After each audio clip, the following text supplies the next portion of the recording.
And the bottom left, folks, in the blue, he is for Team GP, the Latin American champion. It's Cham. Bien. And in the upper right, in the red, he is the owner, the only owner of the G5L. It's Maru.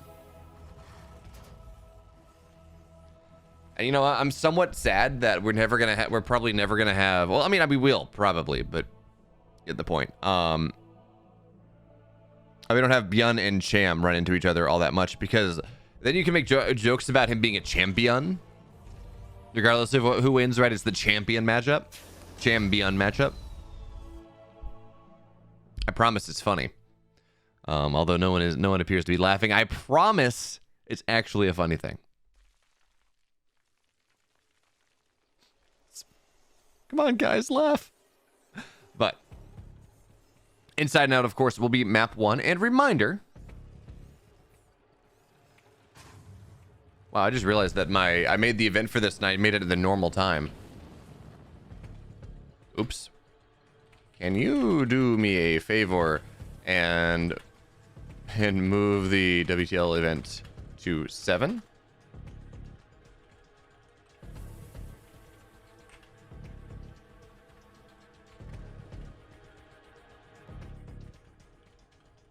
Yeah, so I put the, I made a mistake and I accidentally put the WTL event in for 8 p.m. on Team Liquid instead of 7, and that was a mistake because I just kind of been defaulting to do it at 8 because when I get home from work, and normally it feeds rather well into EPT, but EPT is going to be at 10 o'clock tonight, so in 3 hours, and certainly if it was at 8, we would have 0 shots. So DMing people I know at the TL.net to make sure that that gets fixed because they are fantastic. But anyways, this is Inside and Out, going back to the game a little bit. It is a map that is not the shortest map in the pool. It's like 33-second rush distance, but not long. Certainly not a data C, something like that. And what it does have going for itself is Reaper's going to try to dive in, but Lings pop, so it really shouldn't get that much done, is the amount of chokes. There are a bunch of terrifying tank siege positions. And a Ling will actually go down here, but Maru does not want to lose this Reaper, and he seems like he will be okay. And hey, Disrespect StarCraft, thank you so much for the 4 months in a row gifted sub. You're fantastic. I love you. Platonically, of course. Don't tell my girlfriend.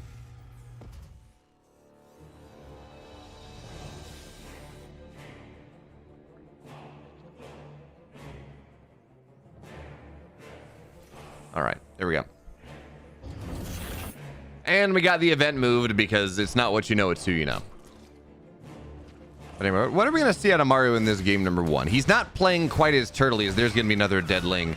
He's not playing quite as turtly as he has in the past, where he just doesn't do anything for 15 minutes and challenges the Zerg to attack into him, and then it doesn't work out regardless, and then, well, everything dies. We're not seeing that as much anymore, and he has been opting for a bit more aggressive options. We saw that, of course, when he played against Ragnarok in the GSL finals, but it felt like Maru had the inertia of history on his side, and also, what was the differential? Maru is like 52-17 versus Ragnarok all time in maps, even more significant lead in series. He does not lose to that man. So it felt like Maru could have done whatever he wanted, and he was going to be able to win the G5L finally. And was it 9 attempts? Hey, Tater Tutor, what is a bongarino?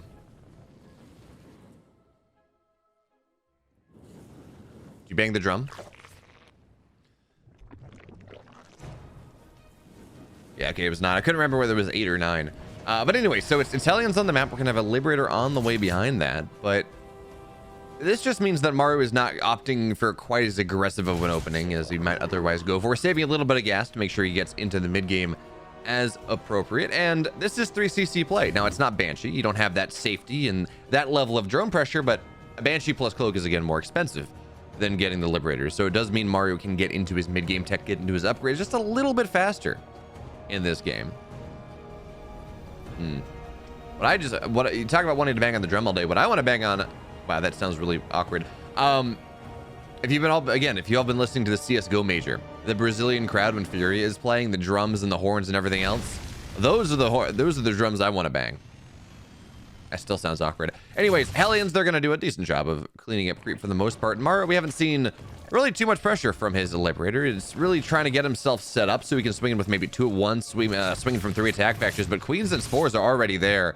So that one Liberator doesn't get a lot done. It's going to be a Viking on the north side that maybe got an Overlord, not sure, but not much more than that. But the interesting thing from Cham is we are seeing roaches on the way, along with those Evo chambers. So it seems like he does want to go for, at the very least, a 1-1 roach opener. Now, whether he opts to go into Lingbane behind this, whether he wants to go really quick lurkers, as Dark as want to do, whether this is a 1-1 flood, there are a couple different options. But it is a strong fighting utility, but it is not something that fights against the multi-prong rather well, at least not unless you're really good at it. You can put your roaches where you want to be, but even then, you got to put 10 roaches in every base to make sure they're safe from multi-prong, then that's, you're lacking, what, 60 army supply? But anyway, Hellions are going to drive into the main base, and, excuse me, the third base, and the main base Liberators getting damage done, so 7 workers have died already, and, well, the Queen getting rather low. We gotta be, ooh, is the Queen going to go down? Don't really know. But the Queen may have died. Anyway, the Liberator is certainly dead.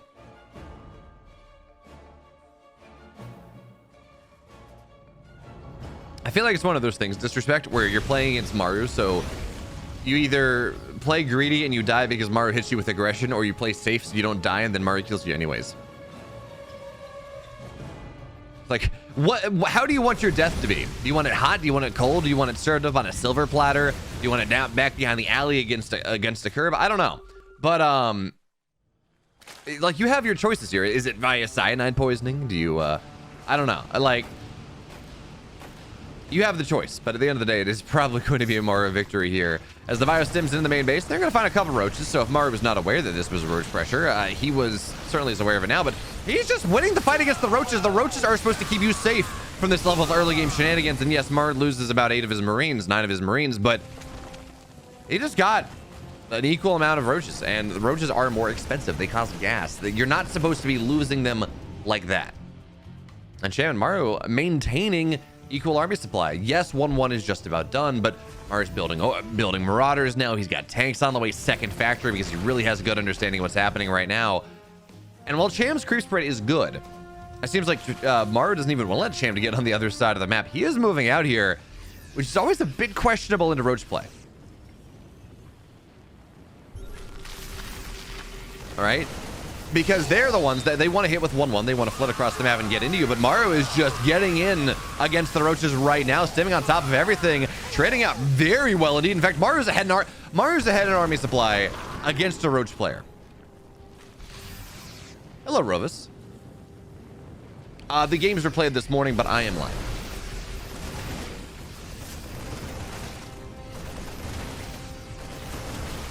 But of course, later this evening, we'll be doing EPT Korea, where I will not be live, but the games will be live. I'll be on a 2-minute delay.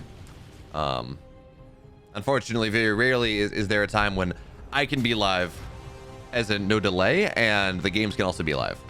Of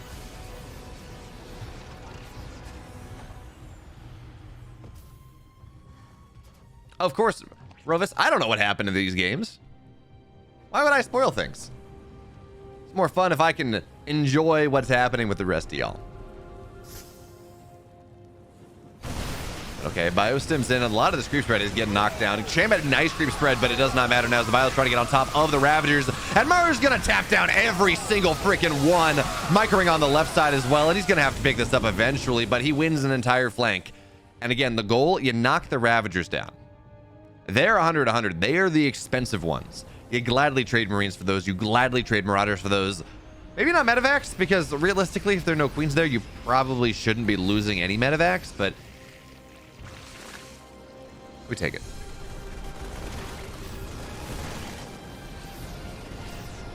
Tater Tutor is literally the living embodiment of a Twinkie. Would survive a nuclear... well... A living Twinkie's just a cockroach, right? If we're talking about things that survive nuclear explosions. So, Tater Tutor, have you read Kafka's Metamorphosis? Are you Gregor Samsa? Albeit without a apple rotting in your back. Anyway, here comes the army of Maru once again. And yes, he does not have the army supply lead anymore, but he actually doesn't even... Well, he has +2 attack, but does not have +2 armor just yet now. Concussive shells are done. It seems like Cham's trying to set himself up for some level of surround, and the Banelings do make this army a little bit more complicated, and Maru's just gonna have to pick up, run away, but he's got a second round of his army here, and we have some lag. It's not on my end. What a time to lag out. That is extremely unfortunate.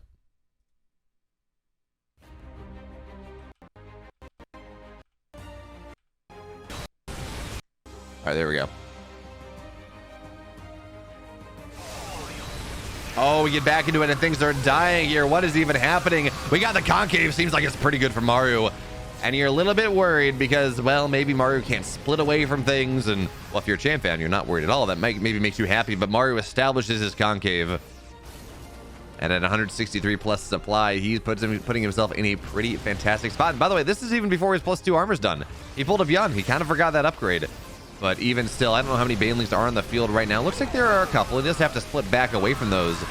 And actually, yeah, he's going to have to split pretty far back here. The tank line is pretty nice. Vipers are now out, which is knocking the tanks down. And the Banelings trying to get on top of the Marines. If there ever was a timing that Cham was going to be able to carry the day, it is going to be this one. As now the tanks go down. Oh, Medevac's going down here as well. But it seems like, no, Maru actually, his reinforcements does not seem like it's going to be enough to break this out. Cham is going to hold on.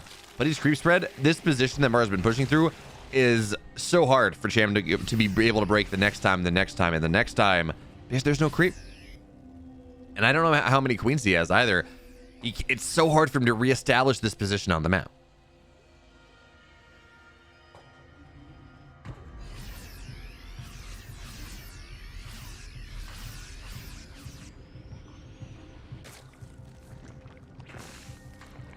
Do Twinkies exist in the Pokemon world?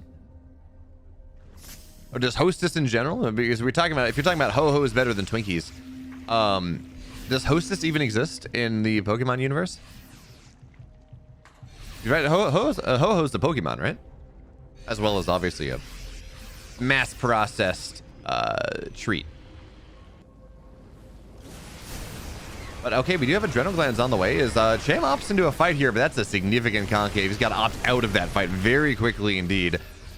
But Cham is now on 6 bases. He's on 80, 82, 83 workers. His economy's not terrible, but again, it's this creep spread that he does not have that is making it so hard to fight against Maru, making it so easy for Maru to fight into him. And Cham, if he has his druthers, he's got to wait. He wants Adrenal Glands, but it looks like Maru's not going to give him that time, so Cham commits in. The Banelings are going to get evaporated by the Widow Mines.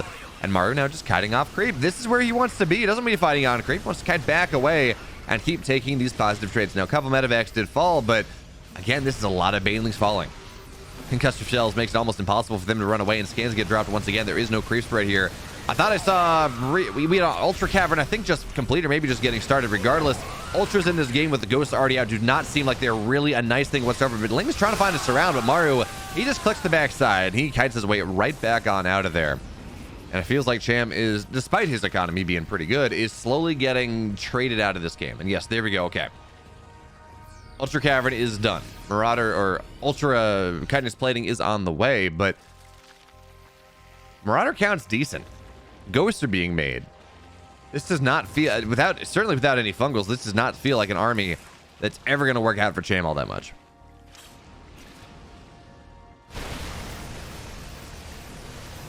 It looks like Cham is going to lose this 5th base unless he's able to do something about it right now. And the answer is, well, he's going to try. Bailey's going to come rolling in, but the base is going to go down anyway. Still a great fight for Cham. He cleans out a lot of this army, but there is more where that came from. Widow Mine from downtown gets some damage on the Ghost, but all the Lings will fall, and now there's nothing to chase the Ghost down. But Cham may be sensing opportunity here, thinks he can chase Maru onto the other side of the map. The Widow Mines, they're going to burr up, but they're not going to get anything done. Medevac's starting to fall here as well, and Cham sensing weakness here on map 1. He's going to try to bust through, but I don't know that he can.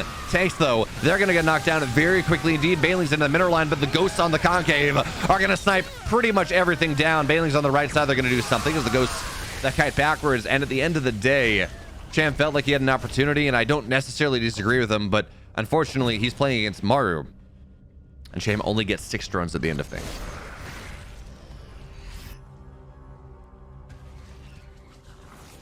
There's actually a when you talk about tanks versus mines, there's actually a very, well, there's a little I don't know, heuristic, right, about how you whether you want to go mines, you want to go tanks.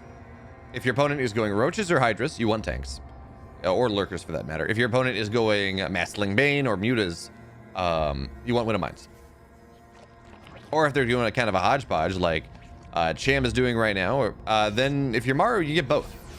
But as this is moving further and further into Lingbane Ultra, he's going further and further into Widowmine production, because tanks don't do all that much against a bunch of ultras. You want the ghosts for that, you want the marauders. As we have building armor on the way again, Cham will have his 5th base denied, or 6th base denied.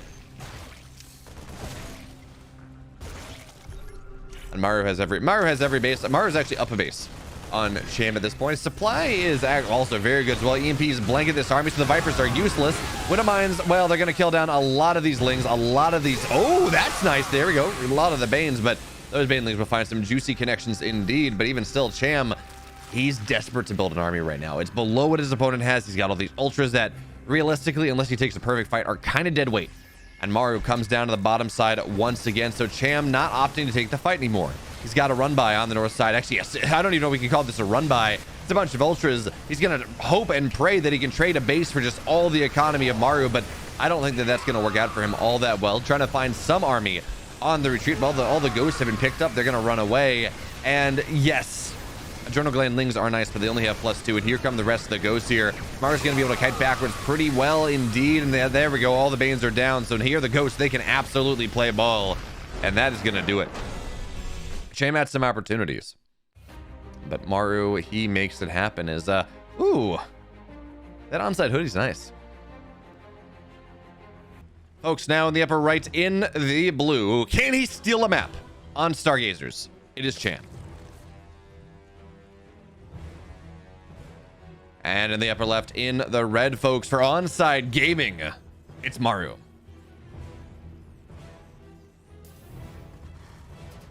Will he be the champion? I know, I'll stop. I'm sorry. I hate my life. I hate myself too. It's okay.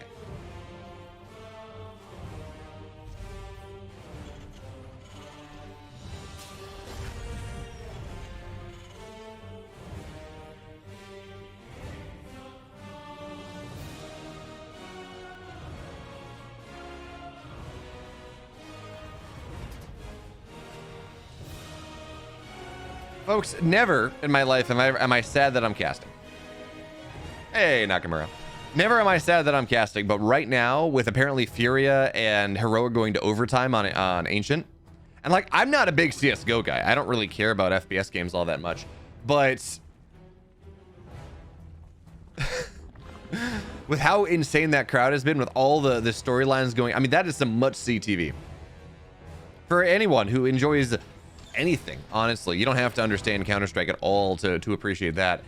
And while I enjoy casting Cham and Maru here, I mean, can you blame me if I pull it up on another screen?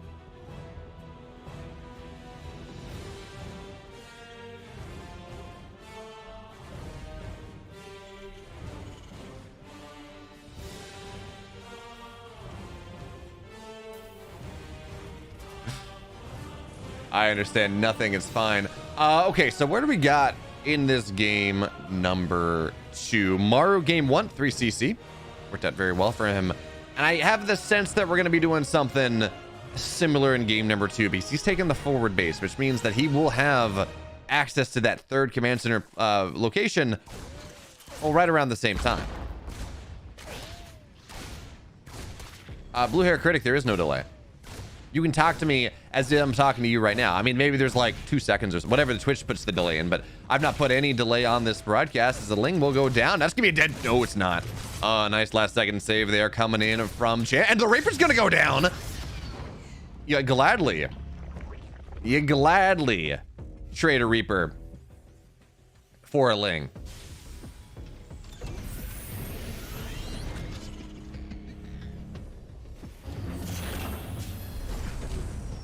Okay, but this is not, at least, not quite as quick, 3rd CC.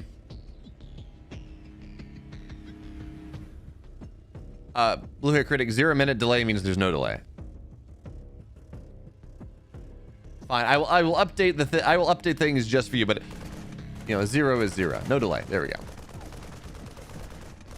But anyway, so we will not see triple CC play, not early, at least not in this game, as Maru does opt to get that start board before dropping his third command center. So he's going to go more middle road. In fairness, I think this is what we saw in game one, where you get your triple, or you get your 1-1-1, you drop the third base before you drop your extra racks, and you go from there. But Cham has interesting ideas about this game, shall we say. And I'm pretty sure this is going to be I'm somewhat certain that this is going to be Nidus play, because, well, there's a Rush Run on the way. Lair is just about done, and he's running up a little bit. But this is certainly a map where you can be very effective with the Nidus play, as Overlords running into the middle of the map are going to maybe make something happen here if he can find some vision. But Maru seems to be on top of this. He opened with a Viking, and yes, there we go. There's the Nidus, but Viking's gonna find one. So Nidus network is not gonna get dropped here because the Nidus is not ready. You can't even drop it in Maru's face and hope and pray. Maybe the other Overlord. Maybe that's gonna do it.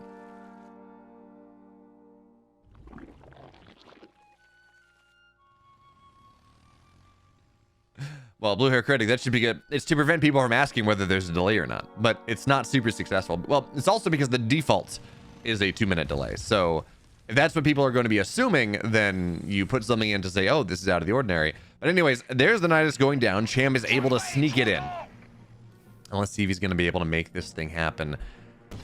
Now, Viking has landed, which is going to do a little bit of damage to his economy, but how many roaches, how many queens into the main base? And there we go. Here comes the singular roach, but there are more of his brethren behind. And no queens actually in this army right now, so the creep spread's not going to get spread for just a little bit at a time, as the Viking seems like it has run home for the most part. There's a tank behind. This is a wall that I'm not sure the Cham can really get behind. Queens pop out now, but the tank is clearing out pretty much the only angle that Cham can attack into. So what is he doing? He's going and he's dropping another Nidus in the natural that Maru's gonna have to deal with, which maybe is gonna give Cham an opportunity to jump on top of the army in the main base. But it seems like none of this is actually gonna work out. We're gonna see this Overlord go down. Can't poop creep anymore when it's dead. Nidus pops out on the bottom side. Next to the queens, they do pop out in time. So there we go. There comes the transfuse. And all the setup was for the main base. Maru is gonna have to be a little bit safer, a little bit more careful as he talks about the natural. His stim is done, though.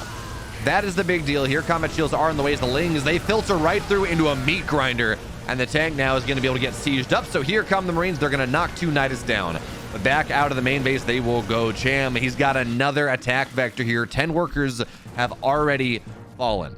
But now we have 2 tanks out. Third one is on the way, and again, this wall is not something that Cham can break through, not easily. Now, Maru on the flip side, he's got a stem around it as well, so it's a little bit complicated there, but he's going to get right on top of the creep, targeting the queens down. 1, 2, 3, they're all going to go down. In fact, everything that Cham holds dear in this game is dead, and so is Cham.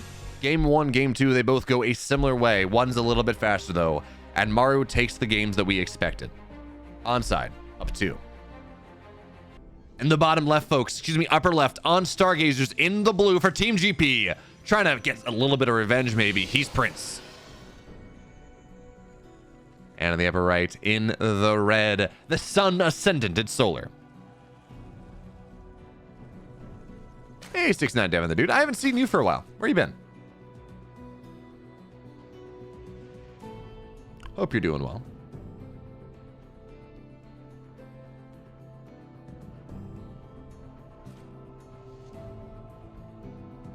So while I could spend this series talking about all the cool Zerg stuff that Solar's doing or not doing, my eyes are going to be glued to the top half of the production screen, to the blue player, and what exactly Prince has in store for us. Now, he's not opening up with a cannon rush, which I almost expected, to be totally honest. There's some pretty nasty spots on Stargazers you can cannon rush, but I guess that's the double blind. Everyone is going to be expecting the Cham to go, or not Cham, Prince to go cannon rush.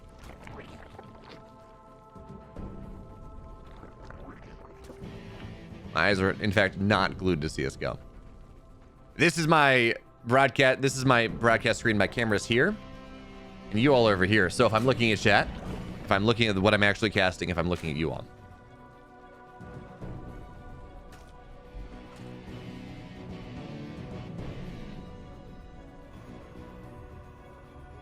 Well, 6'9" Devin, the dude, why are you I'm a U.S. citizen. Why are you canvassing in Toronto? There are no eligible voters for me in Toronto.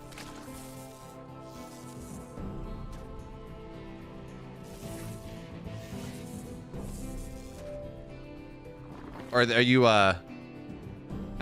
trying to get me elected to, like, you know, global hegemon or something, which is a position that that doesn't even exist outside of Ender's Game.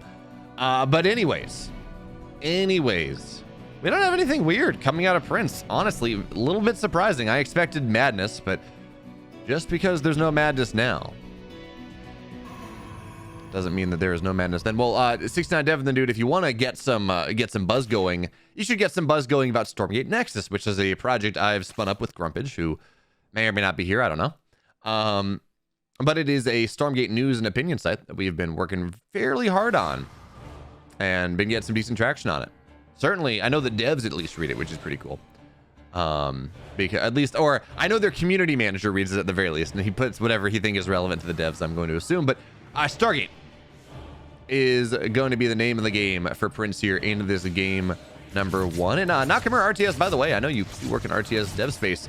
If you want to ever guest write an article or something, unfortunately, we're not making money on this just yet. In fact, we're losing money on it technically. If you want a platform about RTS stuff, I'd be happy to lend mine.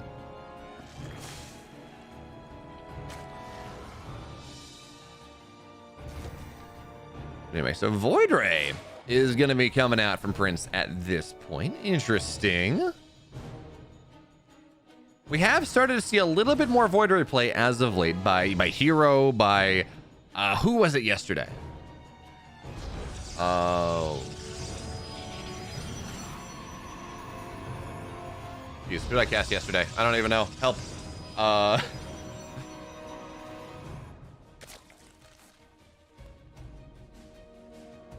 Was it? Yeah, it was Jown. Jown went Void Ray into Oracle against Tudming, and it seemed to work. It worked out well for him in one game. It didn't work out in the second. Hey, PPPB. Thank you so much. Hey, Inflatable Wolfie, you learned a word. I'm very proud of you. Good job. Although we say passion equals no money. Once I get paid for certain events that I have done, passion will equal money, and it'll pay my rent for the rest of the year, which is exciting. But anyways, Void Ray out defensively, Oracle on the map here for Prince, and he's just taking a third base. He is playing this, I'm not going to say totally standard, but not weird. So we're going to see a stasis trap. Oh, Solar's a little bit late on the pull here. Actually, he's going to lose half his mineral line for a little bit to this stasis trap. A bit obnoxious, but you can't help but feel with how slow that reaction was. He could have actually killed a bunch of workers, but here come Adepts, 6 of them, into what I will assume will be the natural as the Oracles they now pair up, which means, well, these Adepts, they one-shot 3 times over, but the Oracles in the main base, they one-shot probes as well, or drones as well. So let's just see how much damage he gets done here. Actually, there is like nothing to defend this. It's just a bunch of lings, so the Adepts are going to kite backwards again. They do not have glaives, so they don't kill things all that quickly. In fact, they will just be forced to recall. And in the main base, the Oracles, well, they're going to get a little bit, but it's only 3 workers here, and one gets very low. Actually, wait, it's going to go down. This felt like it could have been a really good opportunity for Prince, but instead he gets just about nothing done.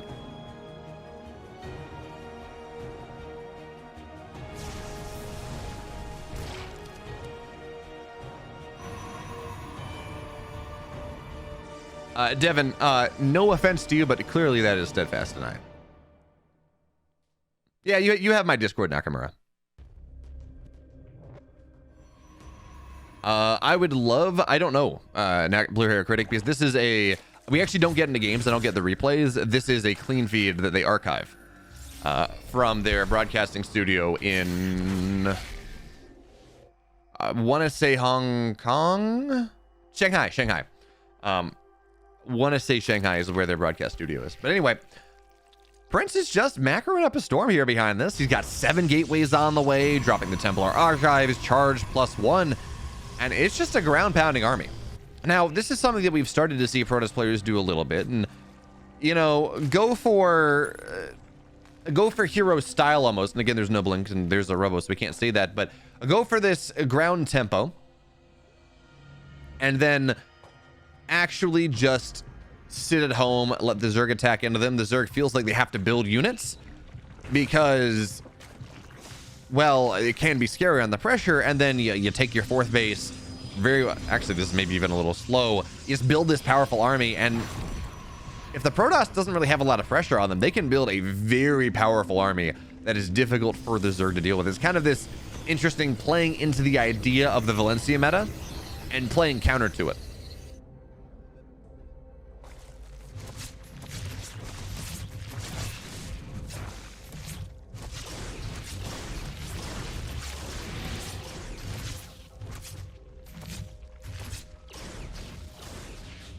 I do appreciate the Uko emotes, Tater Tutor. I mean, it takes a special type of person to just make their entire emote set cats, and I'm here for it. But Solar is going to be gearing up for a pretty powerful push. He's sitting at about 96 army supply. It's going to continue. He's going to max out here very quickly with this +1 with a bunch of Roaches and Ravagers. And if Prince can survive that, he's going to be happy, but it's difficult to survive. So he's dropping dropping cannons all over the place. 6 of them on the way. And here's the thing. He's got 4 High Templar on the map right now. None of them have Storm because Storm is not ready. They're going to have a ton of Storms when they're there, but it feels like Prince almost forgot it. We're going to have to see, though, how much he's going to be able to get done here as the Roaches. They're going to find these High Templar to start. 1 is going to get targeted down. 2 very quickly, and that's the 3rd. And that is very quickly going to be the 4th. But actually, I think he's starting to realize that there are just no Storms here, so they're really not all that relevant. And Solar comes crushing into the 4th base location. Archon's starting to fall here as well. There is really not a lot here for Prince right now, but the army in the sky is decently powerful, and there is no anti-air. So it seems like Solar, he significantly damages the army, the army complexity of Prince getting 3 High Templar. What was that? An Immortal, couple Archons. And is that going to be enough for Solar, though? Seems like at the very least he thinks it's going to be enough for him to transition into tier 3 tech. So he's got his hive halfway done, done. He's got the lurker den halfway done, adding in Hydras for those lurkers. But Prince is no slouch on his transition either. He's adding in a bunch of additional Stargates. His fleet beacon has been done for a little bit. Void Rays, carriers are on the way. And Prince is getting his way into a very powerful mid to late game army. But as the army retreats back to the Queens, the Oracle and the Void will not be able to do all that much anymore. But if the Queens want to go off creep, then that's a little bit more power. And there we go. Hey, a Void Ray gets another kill. But, well, Void Ray does not want to fight these Queens, and it's going to have to run away. What is even happening in my chat right now?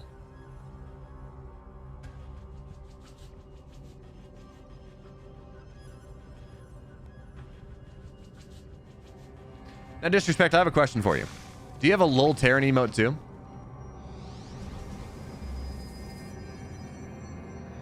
Oh, and by the way, Inflatable Wolfie got a disgustingly cute cat, and pictures of the cat are in my Discord. You also check it out. We effectively, there's a pets channel, but really it is just a let's look at all the cute cats channel. But Zealot actually run by on the main base is going to be rather effective. Queen will go down, and oh, they might get the lurker done before seismic spines are done. It's going to be close, folks, but I think they're gonna get it here. Actually, yeah, the Hydras are targeting the wrong thing down. There is no savior, and I don't know whether, I think that means it can, it did complete. Okay, at the last second it did complete. Here come a bunch of lurkers in the main base, but there are in fact a bunch of carriers here, and the Queens are not enough anti-air to really deal with this one. So we're gonna see the lurkers get absolutely shredded by the Zealots and the Immortals and the carriers on top of everything. So you gotta run away here. That was not cost effective.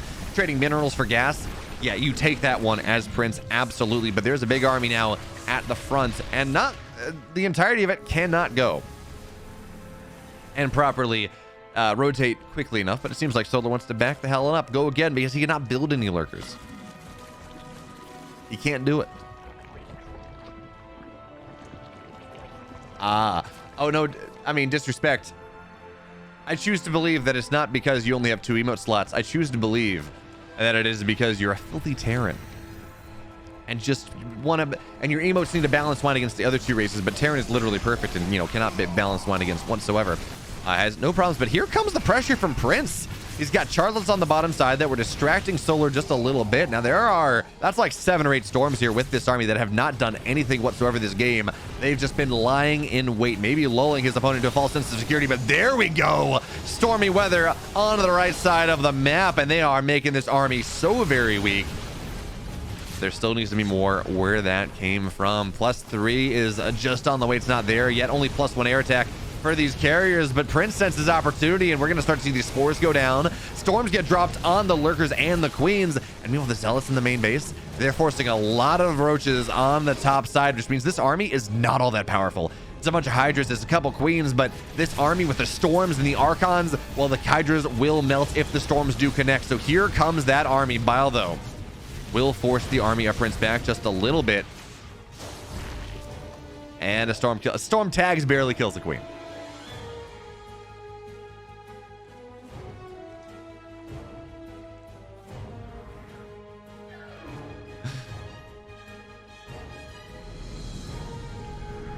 Guarding shield doing it's 2 armor. It's funny when you look at upgrade.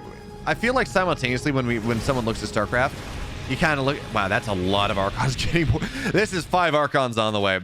But I feel like half the time when I look at StarCraft, you're like, wow, you know, these upgrades, it's only 1 upgrade, doesn't do all that much. And then other times you're like, wow, the upgrade is the only reason I'm winning this fight. And effectively Guardian Shield is +2, but here comes the army. Storms on top of the archons. Hydras, it's not hitting them though. And Prince is going to have to back up, trying to wedge his way in, and that storm is going to be tremendously beneficial. But it feels like Prince needs to transition again. He's got +2 air on the way, +3 ground, just about done. And I feel like at this point, I want to start to see some Tempests start to pick away at the army of Solar, but Prince just wants to go aggro. Full send once again. So, once again onto the forward side, and we're going to see storms get dropped. Actually, this is a lot of lurkers going down. Roaches coming in, rallying. That's not what they want to be. All the lurkers, they're dead. Well, there's one on the high ground, but 1 lurker does not a hold make. So now the army of Prince feels like he's got a little bit more of an opportunity. A little bit more room to make a play, but 17 more hydras, 9 more lurkers. But folks, lurkers against Skytoss, they're kind of a bait. They're only so good. You want those corruptors, you want the next level of tech, but Solar literally does not have the money for it. He's on 84 workers, but he's never able to build a bank. He's never able to set himself up to get up to 20 corruptors and all the upgrades he wants. Yes, he's getting those upgrades ever so slowly. He's got Carapace already. He's got +1 attack on the way, but there's an abduct, and the carrier only just barely dies. I didn't even think it was going to. And the Archons, they're moving forward. Some of them are popping. Do we have any more storms in this army? I don't think so, but I'm not sure that it matters because the Hydras, they're melting. And yes, there's a parasitic bomb on top of the carriers, but there's nothing to force the interceptors back home. And Prince, we're talking about wanting to see some shenanigans. There were none. Prince just beat Solar in a straight up game. In the bottom left, he's up 1 on Solar. Can he make it 2? It is Prince.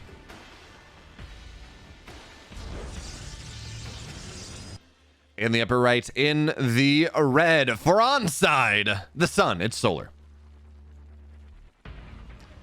But Inflatable Wolfie, you were asking about the censorship on the scorecard. So this is a bug that has been a thing of the Chinese client for quite a while now.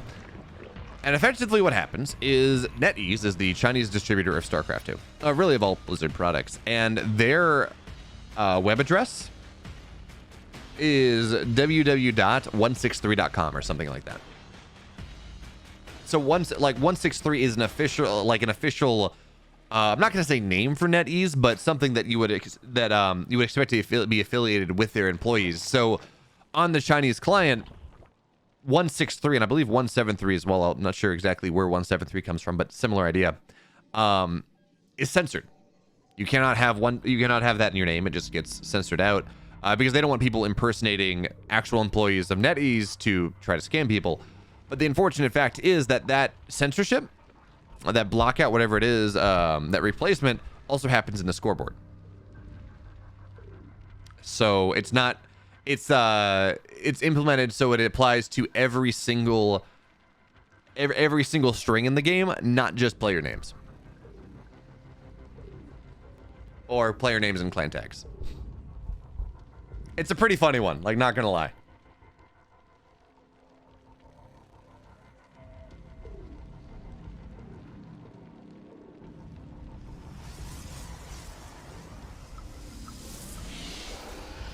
So game 1, we saw Prince take it to, what was it, 16, 17 minutes, and well, Solar tried to get aggressive, and it didn't really work. We saw Prince, he turtled out very well, and this is part of the strength that we're talking about of this more modern PvZ style, where I mean, Solar hit up 70 supply, I think, something like that. But with all the cannons and the shield batteries and the Immortals and the Archons, there was just no way that Solar was really pushing through that. And then, well, you move into carrier tech, and Solar's stuck on lurker tech, and life does not feel good whatsoever. But this game's going to be a little different. We do have a Twilight Council on the way, and I feel like this is really common game planning, right? You go for something that's very passive in the next game, especially if you win, you go for something a little bit more aggressive because your opponent may be trying to greed out a little bit to counter your pressure.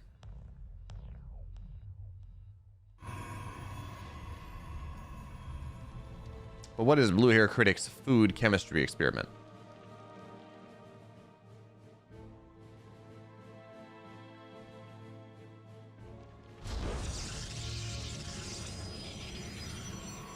Blue Hair Critic, how is that food?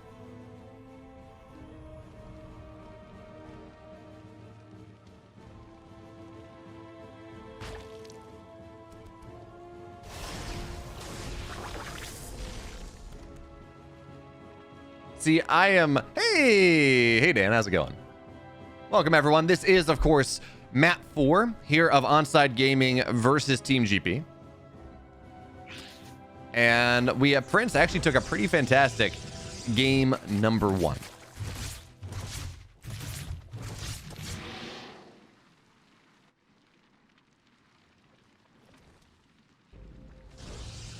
I'm not up enough on my chemistry to read off what NaHCO3 is in it's not sodium bicarbonate. But I'm not sure what it is other than that. Exclamation mark research, Captain Hoppa. But anyway, so DTs now they're going to try to wind their way in, and oh, this is where things get fun. Prince, we talked about no shenanigans in game 1. Well, he's got him in game 2. He's channeling Rogue, or excuse me, channeling Classic against Rogue. He's got Blink DT on the way, and already DT's finding value. This is going to be a dead one, but 6 workers have gone down. There's no detection in the main base here. Solar underestimated Prince. He thought he was reformed. He thought he was doing something a little bit less crazy. But unfortunately for him, Prince is, in fact, a mad lad. And the DTs, they run... Who runs in with DTs? It's almost always just immediate Archon just, but he gets 9 workers, forces a lot of transfuses, and folks, we got double Blink on the way.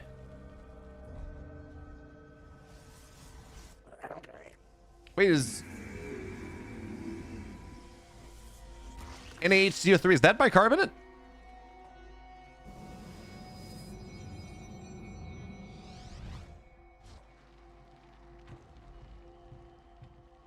Ew. Very nice. Fancy. I don't think I've ever made... Yeah, but... I don't think... Carbonate doesn't have a hydrogen atom in it. Does it? Anyway. Sorry, that's getting beside the point. DT Blink is done. Gateways are on the way. Regular Blink is done here. And I'm very excited to see what's going to happen from... Yes, I'm aware. Yes. Thank you, Devin the Dude. Thank you for that. Yes. Bi is 2, Tri is 3. And Tetra is 4. If we're going by the Greek. Quad if we're going by the Latin. But anyways, we got a fake Warp Prism going into the main base. Blink DT is on the bottom side. Pylon's going in here. And Prince is about to hit with something. And there we go. He blinks right. There we go. Okay, he does get right on top of the Spore. And folks, we do have a layer, but there's no detection. Solo doesn't have an Overseer. He's not even... Where's the Overseer? There it is right now, but it's already... He's going to get the base. Third base now dead. DTs are going to try to blink out safely, and, well, if they can stay away from the Overseer, they'll be fine, but it seems like Overseer will be able to knock that down, but the fake Warp Prism baited Solar the hell on out. Now we got a gateway on the way on the bottom side. Remember, this is not all in from Prince. It is commitment, sure, but he's got a third base. He's on 63 probes. He's on plentiful gateways. He's got stalkers. His blink is done. What a cool build.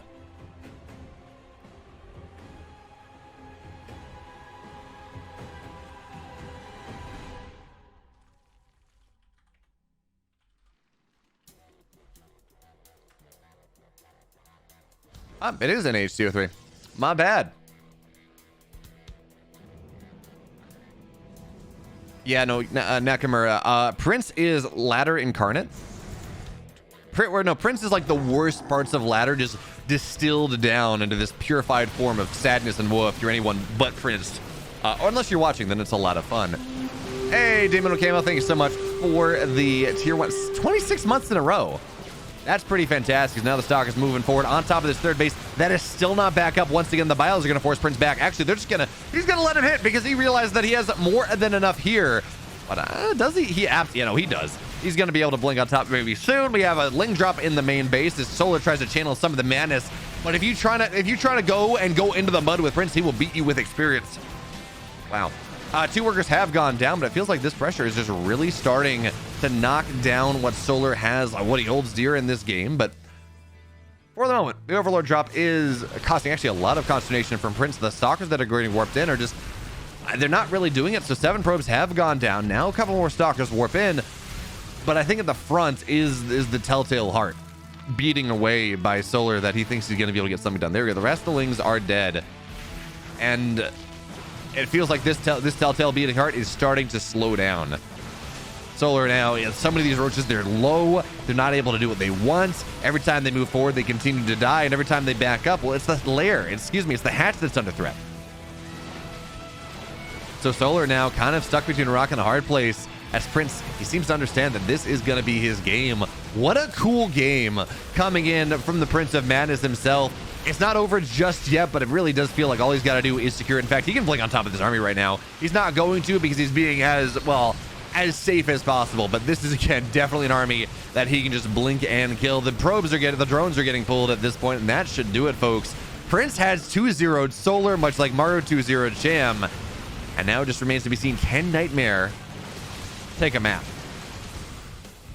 off of Neeb? If he takes a map, it's going to ace match. If he takes 2 maps off Neeb, well, then Team GP wins. And I think that's all very possible. Neeb has not been playing all that much.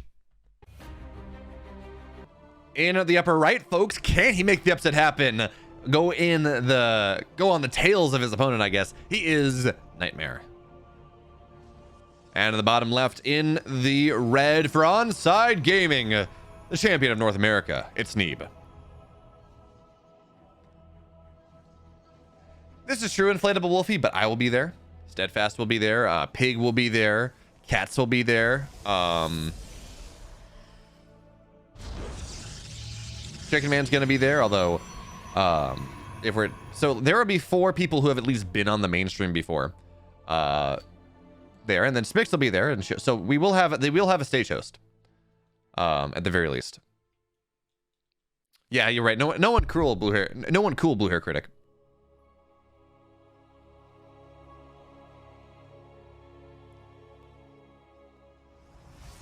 Wait. So, Blue Hair Critic, you spend 2 days building this ramen, and then you don't cook down, and then you just put raw mushrooms in it? You don't soy marinate them and cook them down? What the hell, man?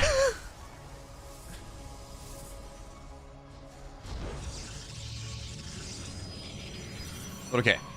Into this game. By the way, Nightmare is by far the most fashionable man that I think he may be the most fashionable StarCraft player. He always has his like cravat, this neck bandana. Wait. So you're talking about you spend 2 times to make this ramen, and your excuse that you didn't cook down the mushrooms, which takes like 10 minutes.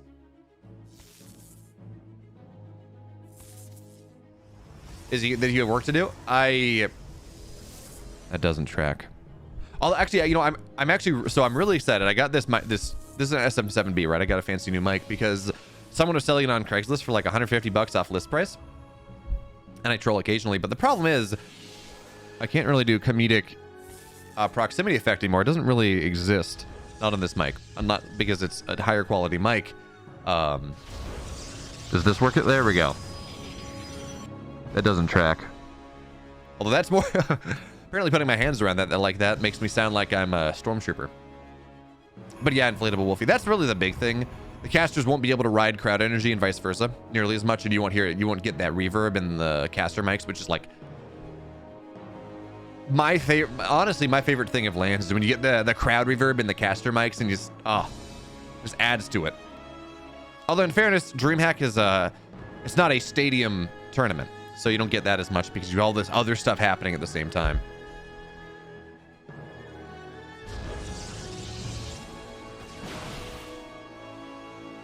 But okay, talking about this game a little bit, Neeb has opened Stargate for his opener, and while Nightmare did open Single Gate Expand, he has not opted for a Stargate. In fact, instead, that's going to be a very quick Twilight. So he rolls the dice, decides that his opponent is not going to be aggressive, and that much appears to be true. So, yes, Neeb will have his Twilight, but Nightmare, again, he kind of rolls the dice in two axes. He gets just a little bit behead in his Nexus, although his probing is maybe not all that. Feels like he maybe could have gone up a probe by this, but probe or two, but he doesn't. But he gets that Twilight a little bit faster, so his blink will be faster than Neeb's. But of course, Neeb does have an Oracle, and if he gets 4 or 5 workers or something, I mean, yeah, that will absolutely pay for itself. So we're just going to have to see how much Neeb gets done. There's no shield battery. I mean, there is, but it's not really in position to protect the probes. And Stalkers, they're in the wall. So Neeb runs in. 1 worker goes down. Make it 2. Make it 3. And he's going to get a 4th. Or not. He should have, but not quite paying attention, I guess. They're looking somewhere else. So he gets 3 workers. And he's going to try to dive in the main base now, where there is absolutely no shield battery. But the Stalkers are there to defend. So that should be enough. But Neeb builds himself the worker lead. He's up 3 workers now. And that was despite Nightmare's Nexus finishing it just a little bit faster.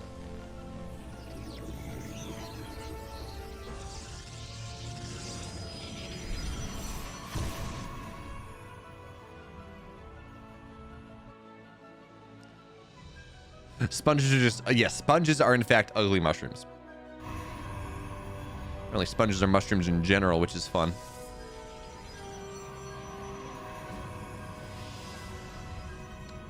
So what can Nightmare get done with this blink timing? It may allow him to be able to deny this 3rd base of Neeb. We're going to have to see. He certainly has Stalkers on the map right now. His blink is done in 15 seconds. Neeb's done in about 30, give or take. But he doesn't have a way to reinforce. And he does, it's Waterfall, but he doesn't have any way to reinforce up close. So Defender's Advantage very much will be a thing for Neeb. But if he can put pressure in here on Neeb before the blink is done and trade away a couple Stalkers, that's going to be very nice indeed. So he gets a Stalker. He gets a shield battery. He's going to start to wear away at this pylon as well. But as Neeb aggresses forward and blink on the way, or blink just about done, it seems like Neeb will be able to force this back for the moment.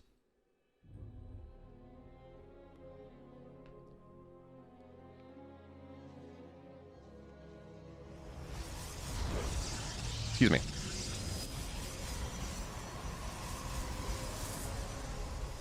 I mean, marinating your eggs is super easy, Blue Air Critic.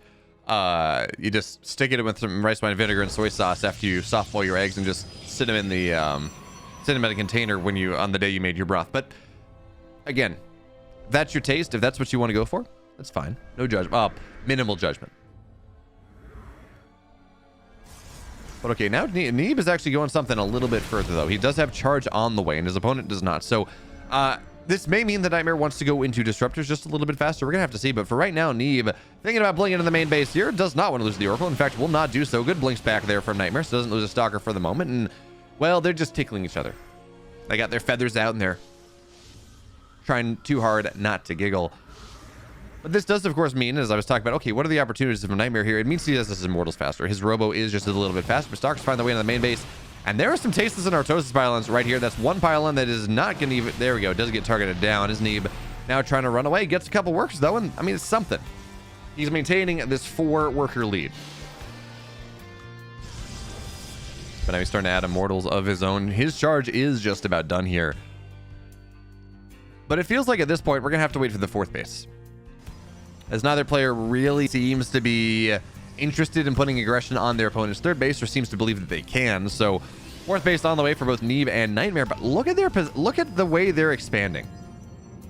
Neeb and Nightmare are about 3 seconds. They're a screen and a half away from each other. Their bases are, at the very least. So you want a way to make sure that something happens in the next couple minutes. That is how you do it.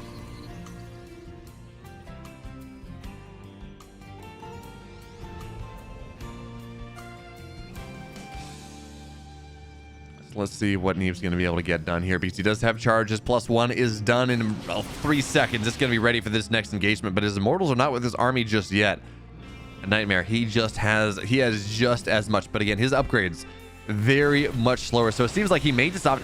Actually, Neeb has a great position on this, so it seems like Nightmare may just opt to give this position up, but no, he's going to engage onto it anyways. And Neeb, he's not really sure which side of the fight he's taking. Is he attacking the army? Is he attacking the Nexus? And the Stalkers, they're going to blink forward. Zealot's trying to get on top of things. The Immortal free-firing, but those force fields are fantastic, and it seems like this is just a Neeb that is going to have to run away. The Immortal is dead. The Void Ray, excuse me, the Oracle in the main base, not getting all that much done either, but Neeb seems like he thinks that he can get something done. And he's just waiting for the Zealots on the backside here with the +1, getting on top of the Immortal. And Neeb, he's absolutely making something happen here. The Zealots, they're trading better. The Immortal is starting to go very low. Neeb with a superior concave as well. It didn't feel like he was going to get anything done. And at the end of the day, he will be forced back, but he gets a base. He gets the Immortal. And here come more Zealots. Again, Zealots that Nightmare cannot deal with.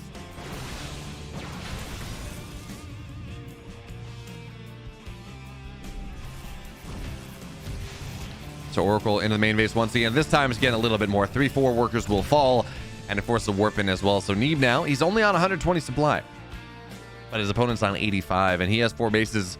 Nightmare does not. Neeb 65 probes to the 48 of Nightmare. And that's a long way of saying Neeb is in a tremendous position in this game number 1 of our best of 2. And remember, he wins 1 map, forces it to overtime. Forces it to mass point, forces it to ace point. If he wins 2 maps, well, Onsyde just wins. The same is very much true for Nightmare, but it seems like at the very least, unless something changes in the next minute or the next couple minutes, it seems like this is very much going to be a game where that is at the very least going to be forced into the ace match. But for right now, here comes Neeb. The Warp Prism is dead, but the Zealots are on top of every single thing as the Stalkers run forward as well. Neeb doesn't quite have an upgrade advantage at the moment. He's got +2 on the way in 10 seconds, though, and that's going to be something down the right side. Not even sure what it was, but an Immortal joins the fray, and the Zealot count is just feels insurmountable for Nightmare at this point. But he does warp in more Stalkers, and maybe that's going to do it for him. I don't think so. As the Stalker blinks forward, eats the stasis. But Neeb now, he's got a 5th base on the way. His economy absolutely booming, and Nightmare's got to find some way to make something happen. Some big run by, some big engage, a disruptor shot, but Nightmare doesn't even seem to have the money for that. He needs to find trading out slowly like this is just not a way you win a game. Because Neeb doesn't even have to trade cost effectively at this point. The Stalkers, they will blink forward. And, well, Nightmare is blinking backwards onto the high ground, but there is no shield battery overcharge. It was used in the last fight. And the Immortal here as well is causing havoc. So Neeb now, he's got a 30 army supply lead. Now, there's a Zealot stuck behind, which is a bit unfortunate, but Neeb is just, he's blinking better, and he's bringing more Stalkers to the fray. At this point, you almost feel like he can blink on top of things, and even with the micro of Nightmare, it's not going to matter. And Nightmare's army is dead. Neeb still has plenty more to work with, and Nightmare falls. Neeb takes game 1, and folks, at the very least, we're going to an ace match. At the most, Onsyde is going to be 4-2. So here is the question now, is in the bottom left, in the blue, down 1, it's Nightmare. His opponent's in the upper right in the red. He is a North American champion. He's looking damn good here in this game, this series. It's Neeb. Enjoy your kitty cuddles, Angelita Wolfie. I'll be here all night. Almost literally. Maybe into the morning. In fact, yes, I will be here all night. I'll be here into the morning. Yeah, so Tater Tutor, when you make ramen, you marinate your eggs. So you boil them, generally a soft boil, and then you hull them, or you shell them, and then you stick them in a soy sauce and rice wine vinegar, normally marinade, for a couple days. And you get these delicious soy soft-boiled marinated eggs.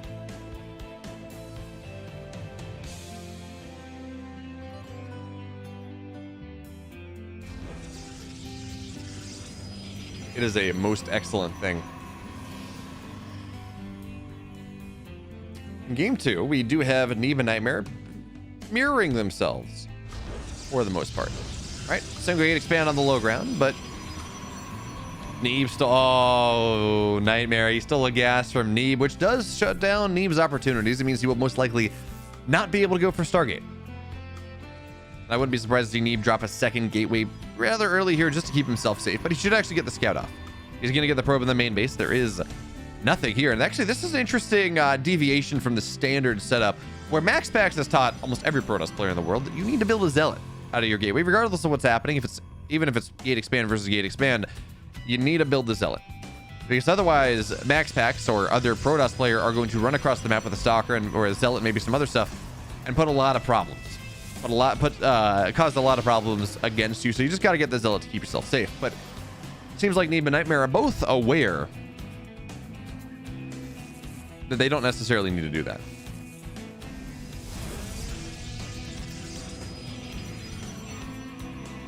Build if your feet smell like sulfur,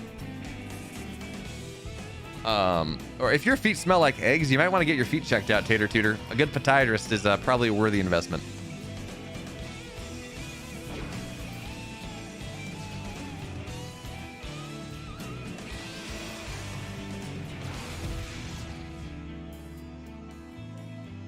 Okay, so Neeb does have that second gateway on the way because, again, his gas was stolen. That means he doesn't have quite as much flexibility on the map, not until his natural's done. Then you can drop that second gas. But again, you're not mining as much early. So this does mean that Nightmare can get himself a little bit of a tech advantage.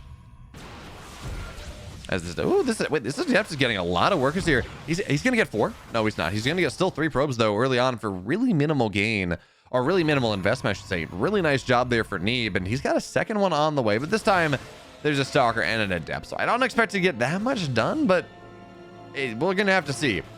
In the main base it will go, and yeah, it's gonna get another worker at the well, there we go. It's gonna get another worker. Does it get 2? Does it get? Yes, it does. Oh, Neeb. 5 workers go down for 2 Adepts, and that is just the type of thing that can tilt you off the face. Neeb is up 6 workers right now, but Nightmare does have a Robo on the way. He's got a second gateway getting done. Or he's not a Robo, excuse me. He has a Warp Prism on the way behind this. With the second gateway completed, this is not going to be massive pressure coming in from Nightmare, certainly not, but it is going to be some level of pressure.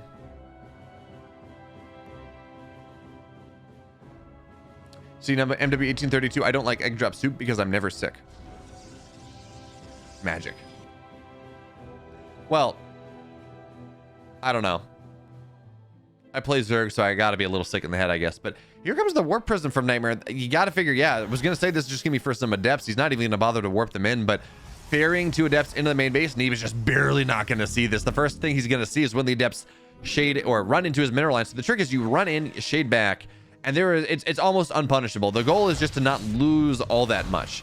So 2 workers will fall as Nightmare tries to find his way back into the economic game just a little bit. Neeb he's got a 4 worker lead, and his third base is much faster than his opponents, and almost equally as important is the fact that the Dark Shrine is just about done, and that's not something that Nightmare has scouted. But does Neeb have anywhere on the map he can warp in?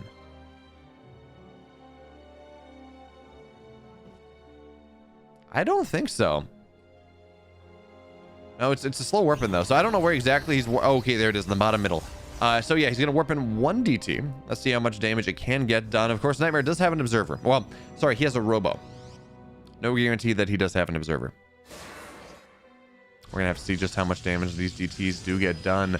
Neeb moves in, waits to see if the army attacks him, realizes that they don't, so there is no detection, at least not at the naturals. The Adepts now, it's 2 Stalkers versus 2 Adepts, and they're not targeting the Adepts down. So this is actually a lot of damage coming in from Nightmare at this point with the DT in the main base. It's going to be a whole hell of a lot more. An Observer is now getting Cronin out, but seems like a little bit too little too late. 6 workers go down. 7 workers go down. Nice force fields are going to trap a DT in the main base, but the Warp Prism falls. Doesn't fall. Wow. What a save there, but still 10 probes have gone down. So even as Neeb took a lot of damage, and I'm sorry, that's not the end of this tale because it's going to be 12, it's going to be 13. Before the Invisible Men finally get dealt with.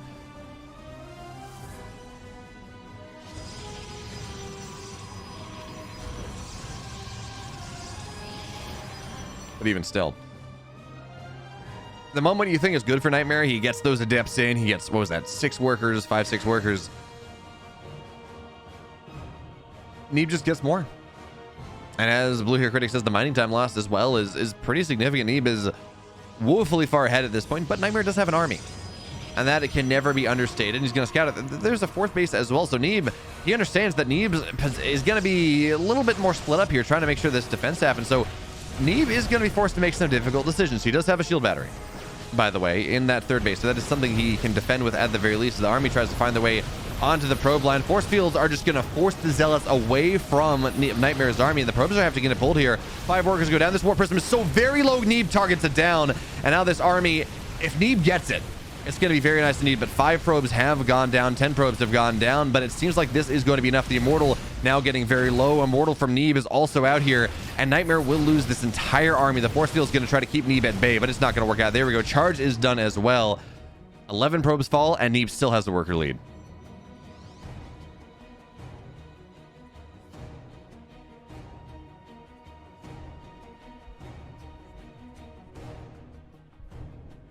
Dark Shrine, Tater Tutor. Win behind Dark Shrine, or have the Dark Shrine show you they're behind. As now here comes Neeb on the other side of the map. He's up 20 army supply. His economy is still in a good shape despite the damage that he took and all the probes he had to get pulled. And his +1 is going to be a little bit quicker as well. Shield battery overcharge has been popped and now down.